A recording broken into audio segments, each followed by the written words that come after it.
Tak čaute ľudia. Po 5 rokoch sa reálne znova stretávame.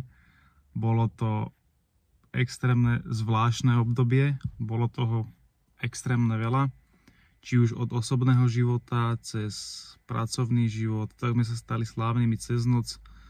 Potom to, dajme tomu, že nejako upadlo. Zažil som strašne veľa vecí, spoznal som strašne veľa ľudí, či už dobrých alebo zlých, ľudí, čo patria na psychiatriu, alebo sú že extrémne v pohode a dneska sme proste v kontakte a sme kamaráti. Kebyže to mám všetko povedať a nejako vysvetliť bližšie, tak bolo by to asi že na pol hodinu, čiže to si zhrneme, alebo vysvetlím vám to keď tak v ďalšom videu. Lebo chcel by som teraz byť trošku aktívnejší, čo sa týka aj sociálnych sietí, aj takto YouTube, aj keď je to že dosť upadnuté, ale ani nič od toho nečakám, proste vydá sa video, kebyže sú len 2 ohlasy na videá, alebo ja neviem, proste pár ohlasov, tak ja budem rád. Dneska ma čaká tréning rúk, stretne sa spoločne s Nikom. To je taký jeden blázen, môj dosť dobrý kamarát. Vlastne k nemu sa viaže tá príhoda, keď sme si každý dali skoro dve odmerky kreku a normálne, že videl som všetkých svatých. A to, jak sa cvičilo, že sme reálne cvičili 4,5 hodiny.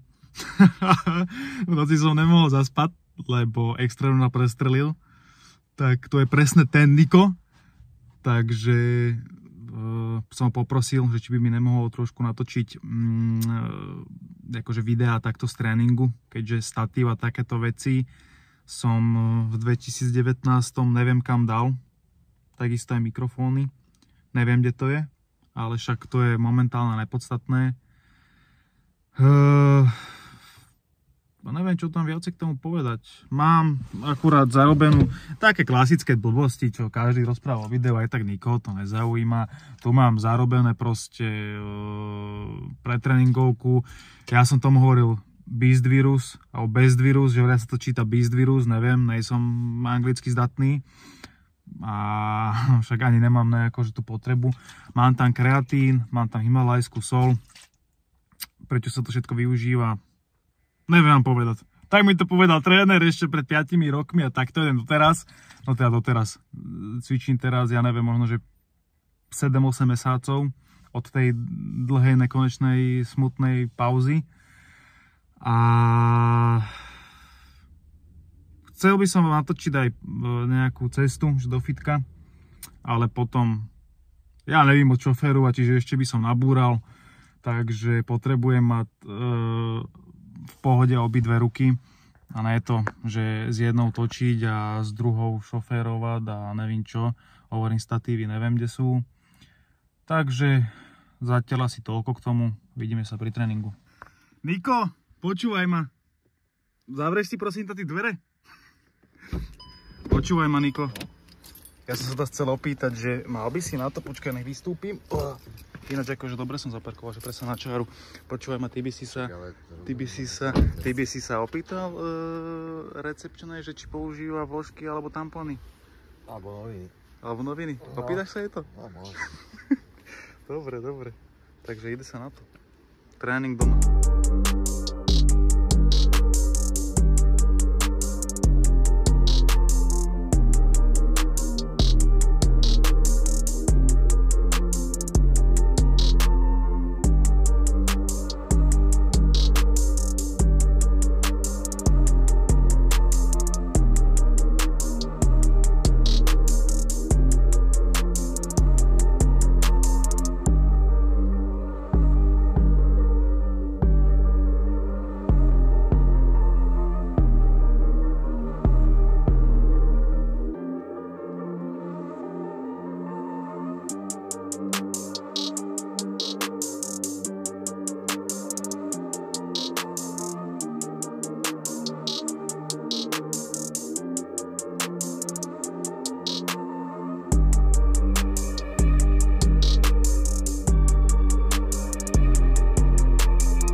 Aspoň samo cvičí len toto, nič iné.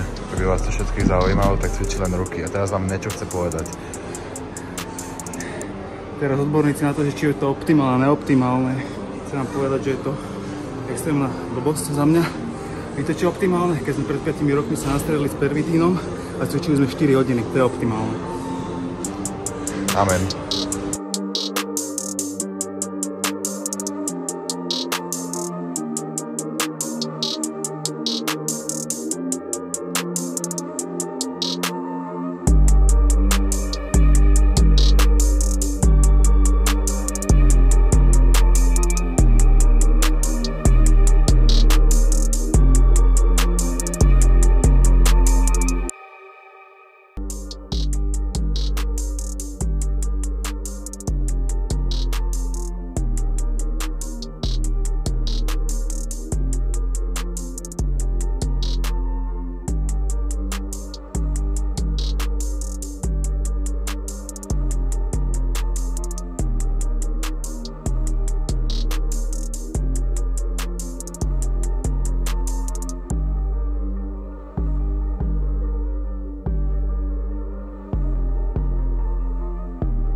Chceli radu od profesionála, tak noste mikinu, pumpujte, potom si ju dajte dole, až budete mať takéto ruky. Neviem, či to funguje na to tetovanie. To sa potom musíte opýtať v komentároch tohoto sympatického mladého muža. Ale ako vidíte, je to stroj. Na to, že prestal drogovať, pustili ho nedávno z ústavu, tak si myslím, že celkom výsledky sú. Aj keď tie víkendy sú stále ešte pofiderné, pretože každý jeden z nás má nejaké nekalosti, za ktoré sa v súkromí hanbí.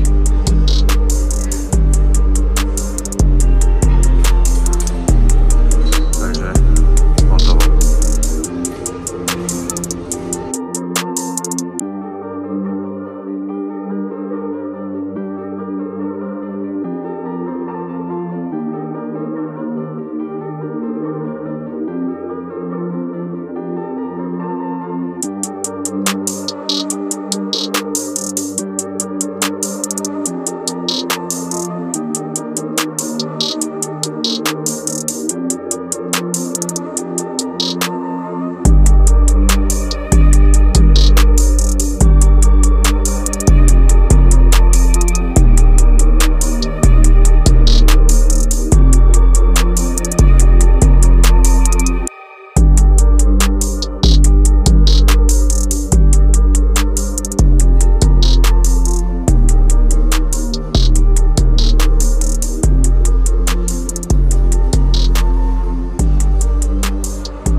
Prosím vás, dajte mu aspoň lajky za tieto videá, lebo mne to zapratalo pamäť. Celú dobu, čo ho natáčam, tak moja polka pamäti je len so samom, takže prosím, dajte mu lajky.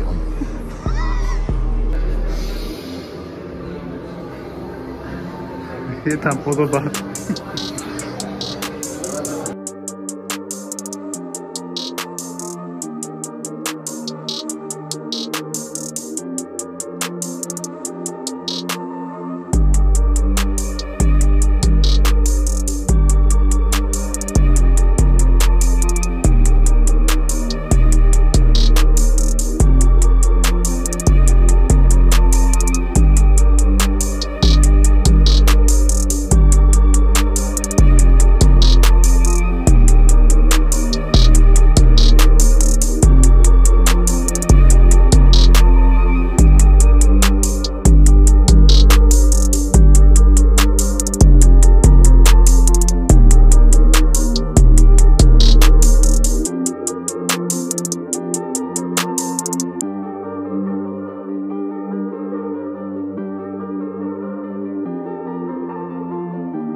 robiť jedného chalana, čo také ruky mal. Potom som zistil, že sype. No ľudia, máme po tréningu, nebudem to nejako obkecávať, cvičil som dneska ruky, potom som trošku dopumpoval akože ramená, čo sa samozrejme ale nenatáčalo. Neviem, nevidel som tam zmysel, proste zhrnul som vám nejako tie ruky. A myslím si, že ako úvod do nejakej novej etapy svojho života to bohato stačí. Každopádne v najbližšej dobe chcem určite začať viacej točiť, či už s Nikom, s Peťom, alebo proste s chalanmi, s ktorými som kedysi cvičieval. Také nejaké veci, že by som sa do niekoho navážal, alebo riešil niekoho a neviem, urážal. Už nemám nejako zapotreby, není rok 2019 a už sa obklopujem proste ľuďmi, ktorí majú všetkých 5 pohromade, čo samozrejme zase na nikoho konkrétneho nenarážam vôbec. Myslím to vo všeobecnosti. A mohli ste aj vidieť proste ten tréning a celkovo nejakú tú atmosféru, ktorú ja teraz momentálne preferujem. Neberem to cvičenie teraz najvážnejšie na svete, že ty vole, existuje len cvičenie a teraz premotivovaný a neviem čo, proste život nie o cvičení. To som pochopil za tie roky, čo som necvičil. A treba to brať proste jak, ja neviem, takú, nechcem povedať, že hru, ale také spríjemnenie proste toho života, že nechodiť len do roboty a stresovať sa a treba mať aj nejaké záľuby, nejaké koníčky, čo teda mne to cvičenie vždycky veľmi pomohlo. Samozrejme, zase nenarážam na ľudí, ktorí súťažia a berú to cvičenie vážne a nejako nedávajú vyjadrenia také, jak by som to povedal, také otvorené na tú kameru, aké by možno, že chceli, ale nemôžu skrz súťažnej kariéry, čo samozrejme chápem. A všetci ľudia, čo súťažia alebo povyhrávali nejaké súťaže, a to je jedno, že či to boli profesionálne súťaže, alebo ty kokos majstrovstva Slovenska v hnúšti, kde dostanete medailu za 15 € a bombonieru. Proste každý ste víťaz a už len to, že ste sa pustili do nejakej prípravy a do diety, tak extrémny rešpekt a klobúk dole. Ľudia, idem sa najesť, idem si dať proteín a trošku sa sfetovať. Čaute.